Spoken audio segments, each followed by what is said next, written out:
उल्लास विकास को YouTube पर subscribe करें और बेल आइकन को भी दबाएं।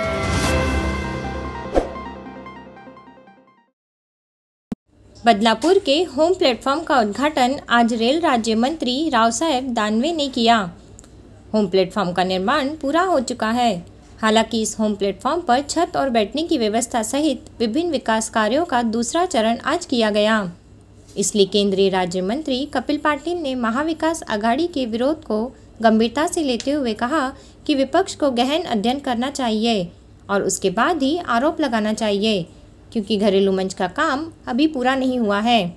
बदलापुर होम प्लेटफॉर्म का भूमि पूजन 2019 में किया गया था और अब 5 साल बाद कई कठिनाइयों का सामना करने के बाद बदलापुर करों को होम प्लेटफॉर्म मिला है। हालांकि होम प्लेटफॉर्म के उद्घाटन को लेकर विपक्ष के विरोध और सत्ता पक्ष की कोशिशों के बीच आखिरकार आज बदलापुर होम प्लेटफॉर्म का फीता काटा गया और रेल राज्य मंत्री के हाथों होम प्लेटफॉर्म का उद्घाटन किया गया। इस अवसर पर रावसाहेब दानवे ने 35 करोड़ के कार्य में प्लेटफॉर्म पर छत, बैठने की व्यवस्था, शौचालय, 10 एलिवेटर, 3 लिफ्ट, 2 फीट ओवरब्रिज और प्लेटफॉर्म 1 और 2 को जोड़ने वाले डेक जैसे विभिन्न विकास कार्यों का शिलान्यास किया। इस समय होम प्लेटफॉर्म के साथ साथ बदलापुर स्टेशन पर बढ़ती भीड़ को देखते हुए 12 कोच की जगह 15 कोच, महिलाओं के लिए विशेष लोकल, अतिरिक्त लोकल यात्रा, वरिष्ठ नागरिकों के लिए पुरानी यात्रा में छूट जैसी विभिन्न मांगों को लेकर ज्ञापन सौंपा गया और टिकट घर में वरिष्ठ नागरिकों के लिए अलग कतार। रेल्वे मंत्र्यांना आमची अशी विनंती आहे की वयोमानानुसार ज्येष्ठ नागरिकांना इथं रिझर्वेशनसाठी किंवा तिकिटासाठी सेपरेट विंडो किंवा ॲटलिस्ट सेपरेट क्यू असावी। त्याप्रमाणे जे बंद केलेलं जे 50% जे कन्सेशन होतं ज्येष्ठ नागरिकांसाठी ते पूर्ववत चालू करावं अशी बदलापूरच्या ज्येष्ठ नागरिक सेवाभावी मंडळाची विनंती आहे। आज आपल्या देशाचे प्रधानमंत्री नरेंद्रभाई मोदी यांनी रेल्वेच्या विविध कामाचं 40,000 कोटी रुपयाचं उद्घाटन एकाच वेळेस केलेलं आहे। पहिल्यांदाच एका डिपार्टमेंटचं एवढं उद्घाटन करण्याची पहिली वेळ आहे। केवळ बदलापूरच नाही तर टिटवाळ्याला, बदलापूरला, शहाडला अनेक ठिकाणी अशा प्रकारची उद्घाटनं केले। मी आज दुपारी नाशिकला होतो। नाशिकला व्हील फॅक्टरी आणि देवळाली कॅम्पमध्ये रेल्वे स्टेशनचं उद्घाटन केलं। मोदीजी प्रधानमंत्री झाल्याच्या नंतर रेल्वेमध्ये आमूलाग्र बदल झालेला आहे। 2009 ते 14 केवळ 1100 कोटी रुपये रेल्वे विभागाला मिळायचे आणि आता मोदीजी प्रधानमंत्री झाल्याच्या नंतर गेल्या वर्षी 12,500 कोटी रुपये मिळाले। यावर्षी 15,500 कोटी रुपये मिळाले आणि त्यामुळे हे प्रकल्प पूर्ण होण्यासाठी याचा उपयोग होणार आहे। देशामध्ये 1318 स्टेशन हे नूतनीकरणाला घेतलेले आहेत। त्यापैकी 5 ते 4 स्टेशनचं आज उद्घाटन करण्यात आलेलं आहे।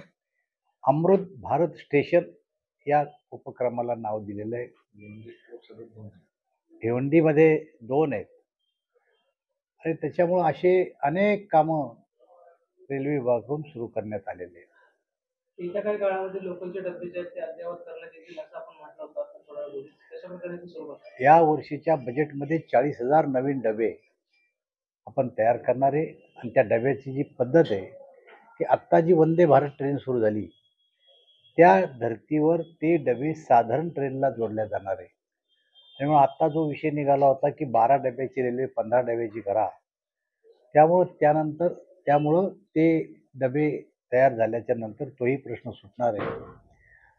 लातूरला कोच फॅक्टरी आपण तयार केली, त्या ठिकाणी वंदे भारत ट्रेन तयार होणार आहे। चेन्नईला वंदे भारत ट्रेन तयार होतात। कपूरथळा आणि रायबरेली याही ठिकाणी हे डबे तयार करण्याचं पुढच्या काळात आमचा प्रयत्न आहे। हे डबे जर तयार झाले तर 12 डब्याची 15 डब्याची ट्रेन त्या ठिकाणी होऊ शकेल। तर ज्येष्ठ नागरिकांची एक मागणी आहे की ज्येष्ठ नागरिकांना यापूर्वी जुनी प्रवास सवलत होती अर्ध्या किमतीतली, ती पुन्हा सुरू करावी अशी त्यांची मागणी आहे। त्याचबरोबर बदलापुरात त्यांच्यासाठी स्वतंत्र तिकीट रांगेची त्यांनी मागणी केली आहे। असं आहे की रेल्वेमध्ये वेगवेगळ्या प्रकारच्या कॅटेगरीच्या सवलती होत्या, अपंगाला होत्या, आजारी लोकांना होत्या, स्वातंत्र्य सैनिकाला होत्या, विद्यार्थ्याला होत्या, ज्येष्ठ नागरिकाला होत्या, अशा वेगवेगळ्या प्रकारच्या सवलती होत्या. परंतु आता रेल्वे एकूणच 55% सवलत सर्व नागरिकांना देते. मी सांगितलं आपलं की 100 रुपयाचं तिकीट जर काढलं तर 55 पैसे तोटा हा रेल्वेला सहन करावा लागतो. याचा अर्थ ह्या जी सवलत आहे, हा जो नुकसान आहे, हा जनतेसाठी सरकार आपल्या बजेटमधून भरून काढतंय. त्यामुळे ही एक प्रकारची सवलत आहे या वर्गाला. सर, तिसऱ्या आणि चौथ्या लाईनसाठी जी जागा जाणार आहे काहीतरी 20 स्क्वेअर मीटर, परंतु सगळ्या सर्वे नंबर जो आहे त्या सर्वांनाच नोटीस पाठवलेली आहे. त्या नागरिकांसाठी काय सांगता? नाही, ज्यांना कोणाला नोटीस पाठवली त्या ठिकाणी जर जागा नसेल तर त्यांना नोटीस जरी गेली असली तर काय रेल्वे बळजबरी जागा थोडी देणार आहे. जी आवश्यक असणारी जी जागा आहे ती आवश्यक असणारी जागाच फक्त रेल्वे घेईल. 15 डब्यांची जी रेल्वे होणार आहे, बदलापूरमध्ये 15 डब्यांची जी रेल्वे होणार आहे, बदलापूरमध्ये 15 डब्यांचा प्लॅटफॉर्म तयार झाला, मात्र अंबरनाथ असेल, विठ्ठलवाडी असेल किंवा पुढे वांगणी असेल या शहरामध्ये प्लॅटफॉर्म आहे. आपले काय प्रयत्न असे असतील? प्रत्येक स्टेशनचं मी आपल्याला सांगू शकत नाही. पण एकूणच सरकारचं धोरण ही वाढती लोकसंख्या लक्षात घेऊन प्रवाशांच्या सुविधेसाठी MRVC आणि केंद्र सरकार मिळून गरजा लक्षात घेऊन पुढची कारवाई करेल एवढं मात्र खरं. सर, आजच्या कार्यक्रमावर कुठेतरी विरोधकांनी सुद्धा विरोध दर्शवला होता की बदलापूरचं होम प्लॅटफॉर्मचं काम पूर्ण नाही, या संदर्भात त्यांनी विरोध दर्शवला. कुठलंही काम अपूर्ण नाही आहे. त्या ठिकाणी लिफ्ट बसवायची आहे, एक्सकेलेटर येणार आहे, त्यासाठी सोडलेल्या त्या जागा आहे आणि त्यामुळं विरोधकाला विरोध करायचा आहे. विकास कामं त्यांना करायची नाही आहेत. ज्यावेळेस ते सत्तेत होते तेव्हा 1100 कोटी रुपये रेल्वे विभागाला मिळत होते आणि आता 15,500 कोटी रुपये महाराष्ट्राला मिळालेले आहे. त्या टायमाला त्यांना त्यांच्या काळामध्ये कामं करून घेता नाही आले. त्यांना असं वाटतं आता यांच्या काळात कामं होऊ राहिले. त्यामुळे केवळ लोकांचं नजर दुसरीकडे नेण्यासाठी हे त्यांचा विरोध करतायत. थोडा वेळपूर्वी अकोला साहेबांनी केलं होतं की चांदोली परिसरामध्ये महालक्ष्मी स्कूल अडकली होती, की ते कासगाव स्टेशन व्हावं, त्यासाठी आपले कशा प्रकारे प्रयत्न असतात? हे बघा, आपण प्रत्येक स्टेशनचं मला विचारताय. मी आपल्याला एकाच गोष्टीत सांगितलं, नवीन स्टेशनची मागणी आहे. नवीन स्टेशनची मागणी मी आपल्याला सांगितलंय की गरजेप्रमाणे गरजा लक्षात घेऊन सरकार जो आता मोठ्या प्रमाणावर पैसा उपलब्ध आहे, टप्प्याटप्प्याने सगळ्या मागण्या पूर्ण केल्या जातील. आज आपल्या देशाचे प्रधानमंत्री नरेंद्रभाई मोदी यांनी रेल्वेच्या विविध कामाचं 40,000 कोटी रुपयाचं उद्घाटन एकाच वेळेस केलेलं आहे. पहिल्यांदाच एका डिपार्टमेंटचं एवढं उद्घाटन करण्याची पहिली वेळ आहे. केवळ बदलापूरच नाही तर टिटवाळ्याला, बदलापूरला, शहाडला अनेक ठिकाणी अशा प्रकारची उद्घाटनं केली. मी आज दुपारी नाशिकला होतो. नाशिकला व्हील फॅक्टरी आणि देवळाली कॅम्पमध्ये रेल्वे स्टेशनचं उद्घाटन केलं. मोदीजी प्रधानमंत्री झाल्याच्या नंतर रेल्वेमध्ये आमूलाग्र बदल झालेला आहे.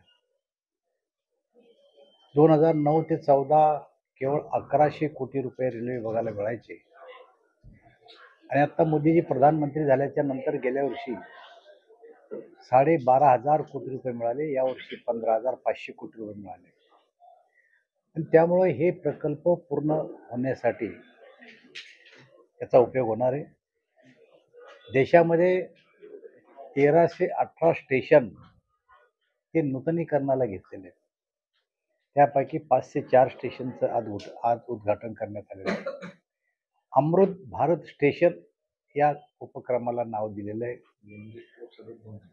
भिवंडीमध्ये 2 आहेत आणि त्याच्यामुळं असे अनेक कामं रेल्वे विभागाकडून सुरू करण्यात आलेले आहेत. या वर्षीच्या बजेटमध्ये 40,000 नवीन डबे आपण तयार करणार आहे आणि त्या डब्याची जी पद्धत आहे की आत्ता जी वंदे भारत ट्रेन सुरू झाली त्या धर्तीवर ते डबे साधारण ट्रेनला जोडल्या जाणार आहे. त्यामुळे आत्ता जो विषय निघाला होता की 12 डब्याची रेल्वे 15 डब्याची करा, त्यामुळं ते डबे तयार झाल्याच्या नंतर तोही प्रश्न सुटणार आहे. लातूरला कोच फॅक्टरी आपण तयार केली, त्या ठिकाणी वंदे भारत ट्रेन तयार होणार आहे. चेन्नईला वंदे भारत ट्रेन तयार होतात. कपूरथळा आणि रायबरेली याही ठिकाणी हे डबे तयार करण्याचं पुढच्या काळात आमचा प्रयत्न आहे.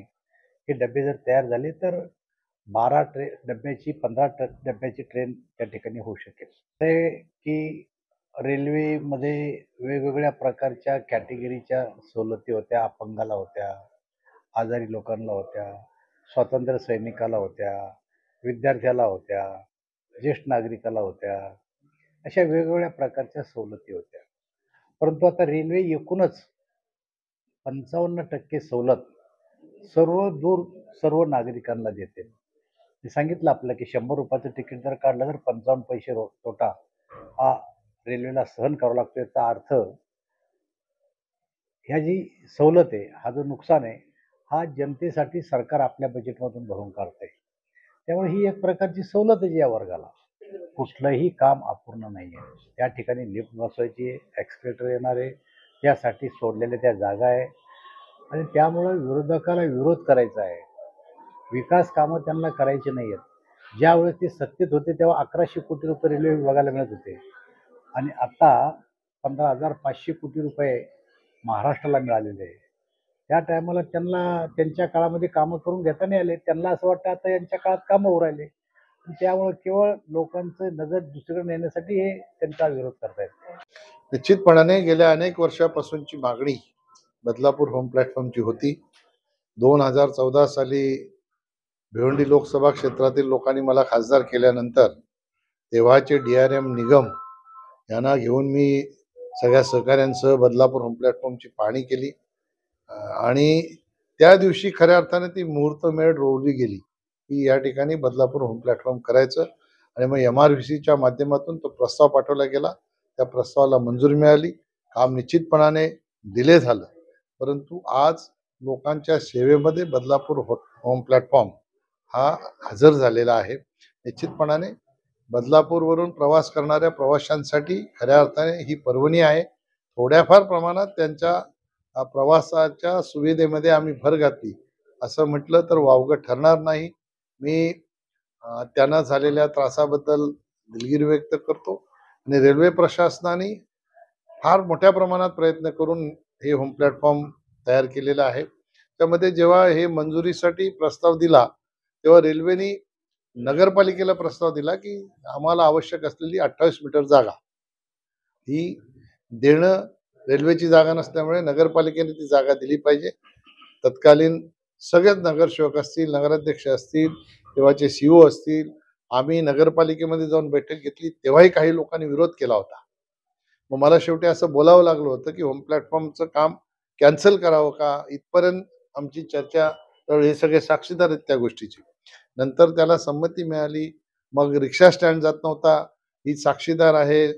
हिच्यासोबत मी रात्री 10 वाजता रिक्षावाल्यांच्या त्या रिक्षा स्टँडला भेट दिली आणि त्या ठिकाणी त्यांना शाश्वत केलं की तुम्हाला ज्या पद्धतीने एंट्री पाहिजे त्या पद्धतीची एंट्री नगरपालिकेच्या शिवोनही त्या ठिकाणी बोलवून ती एंट्री तुम्हाला मिळेल अशा प्रकारची शाश्वती त्यांना दिल्यानंतर त्यांनी तिथून रिक्षा स्टँड हलवलं आणि आपल्याला काम करायला त्या ठिकाणी संधी मिळाली. तर आज भूमिपूजन झालंय, मग ही कामं होण्यासाठी किती वेळ लागणार आहे? मे पर्यंतचा कालावधी त्यांनी आम्हाला सांगितलेला आहे. परवा जेव्हा 13 तारखेला मी ठाण्याला या संदर्भात DRM आणि रेल्वे प्रशासनाची बैठक घेतली तेव्हा 3 लिफ्ट, 5 एक्सलेटर आणि 2 रेल्वे फुटओव्हर ब्रिज हे काम पूर्णत्वास नेण्यासाठी त्याने मे पर्यंतची डेडलाईन दिलेली आहे. परंतु काही तांत्रिक अडचणी जर आल्या, ब्लॉक वगैरे नाही मिळाले तर थोडंसं टाइम इकडे तिकडे होऊ शकतो. परंतु रेल्वे प्रशासनाचा प्रयत्न आहे, कारण मोदीजींच्या काळामध्ये आता गतिशक्ती ही संकल्पना आलेली आहे आणि त्यामुळे सगळी कामं ही जलद गतीने होत असतात. आणि दोन्ही मंत्री, रेल्वे मंत्री अश्विनी वैष्णवजी, रावसाहेब दानवे साहेब हे सतत रेल्वे प्रशासनाच्या बैठका घेऊन जी पेंडिंग कामं आहेत ती पेंडिंगची कशी निघेल आणि जी कामं मंजूर झाले ती जलद गतीने कशी पूर्ण होतील याच्यासाठी सततच प्रशासनाला सूचना देत असतात, आदेश देत असतात. त्याच्यामुळे मला खात्री आहे की त्यांनी दिलेला टाइम पिरियड आहे त्याच्यामध्ये निश्चितपणाने कामं पूर्ण होतील. निश्चितपणाने गेल्या अनेक वर्षापासूनची मागणी बदलापूर होम प्लॅटफॉर्मची होती. 2014 साली भिवंडी लोकसभा क्षेत्रातील लोकांनी मला खासदार केल्यानंतर तेव्हाचे DRM निगम यांना घेऊन मी सगळ्या सहकाऱ्यांसह बदलापूर होम प्लॅटफॉर्मची पाहणी केली आणि त्या दिवशी खऱ्या अर्थाने ती मुहूर्तमेढ रोवली गेली की या ठिकाणी बदलापूर होम प्लॅटफॉर्म करायचं, आणि मग MRVCच्या माध्यमातून तो प्रस्ताव पाठवला गेला. त्या प्रस्तावाला मंजुरी मिळाली. काम निश्चितपणाने डिले झालं, परंतु आज लोकांच्या सेवेमध्ये बदलापूर होम प्लॅटफॉर्म हा हजर झालेला आहे. निश्चितपणाने बदलापूरवरून प्रवास करणाऱ्या प्रवाशांसाठी खऱ्या अर्थाने ही पर्वणी आहे. थोड्याफार प्रमाणात त्यांच्या प्रवासाच्या सुविधेमध्ये आम्ही भर घातली असं म्हटलं तर वावगं ठरणार नाही. मी त्यांना झालेल्या त्रासाबद्दल दिलगिरी व्यक्त करतो आणि रेल्वे प्रशासनाने फार मोठ्या प्रमाणात प्रयत्न करून हे होम प्लॅटफॉर्म तयार केलेलं आहे. त्यामध्ये जेव्हा हे मंजुरीसाठी प्रस्ताव दिला तेव्हा रेल्वेने नगरपालिकेला प्रस्ताव दिला की आम्हाला आवश्यक असलेली 28 मीटर जागा ही देणं रेल्वेची जागा नसल्यामुळे नगरपालिकेने ती जागा दिली पाहिजे. तत्कालीन सगळेच नगरसेवक असतील, नगराध्यक्ष असतील, तेव्हाचे CO असतील, आम्ही नगरपालिकेमध्ये जाऊन बैठक घेतली तेव्हाही काही लोकांनी विरोध केला होता. मग मला शेवटी असं बोलावं लागलं होतं की होम प्लॅटफॉर्मचं काम कॅन्सल करावं का, इथपर्यंत आमची चर्चा, तर हे सगळे साक्षीदार आहेत त्या गोष्टीचे. नंतर त्याला संमती मिळाली. मग रिक्षा स्टँड जात नव्हता, ही साक्षीदार आहे. हिच्यासोबत मी रात्री 10 वाजता रिक्षावाल्यांच्या त्या रिक्षा स्टँडला भेट दिली आणि त्या ठिकाणी त्यांना शाश्वत केलं की तुम्हाला ज्या पद्धतीने एंट्री पाहिजे त्या पद्धतीची एंट्री नगरपालिकेच्या शिवोने त्या ठिकाणी बोलवून ती एंट्री तुम्हाला मिळेल अशा प्रकारची शाश्वती त्यांना दिल्यानंतर त्यांनी तिथून रिक्षा स्टँड हलवलं आणि आपल्याला काम करायला त्या ठिकाणी संधी मिळाली. मे पर्यंतचा कालावधी त्यांनी आम्हाला सांगितलेलं आहे. परवा जेव्हा 13 तारखेला मी ठाण्याला या संदर्भात DRM आणि रेल्वे प्रशासनाची बैठक घेतली तेव्हा 3 लिफ्ट, 5 एक्सलेटर आणि 2 रेल्वे फुटओव्हर ब्रिज हे काम पूर्णत्वास नेण्यासाठी त्याने मे पर्यंतची डेडलाईन दिलेली आहे. परंतु काही तांत्रिक अडचणी जर आल्या, ब्लॉक वगैरे नाही मिळाले तर थोडंसं टाइम इकडे तिकडे होऊ शकतो. परंतु रेल्वे प्रशासनाचा प्रयत्न आहे, कारण मोदीजींच्या काळामध्ये आता गतिशक्ती ही संकल्पना आलेली आहे आणि त्यामुळे सगळी कामं ही जलद गतीने होत असतात. आणि दोन्ही मंत्री, रेल्वे मंत्री अश्विनी वैष्णवजी, रावसाहेब दानवे साहेब हे सतत रेल्वे प्रशासनाच्या बैठका घेऊन जी पेंडिंग कामं आहेत ती पेंडिंगची कशी निघेल आणि जी कामं मंजूर झालेत ती जलद गतीने कशी पूर्ण होतील याच्यासाठी सततच प्रशासनाला सूचना देत असतात, आदेश देत असतात. त्याच्यामुळे मला खात्री आहे की त्यांनी दिलेला टाइम पिरियड आहे त्याच्यामध्ये निश्चितपणाने कामं पूर्ण होतील. ब्यूरो रिपोर्ट, बदलापुर उल्लास विकास. उल्लास विकास को YouTube पर सब्सक्राइब करें और बेल आइकन को भी दबाएं।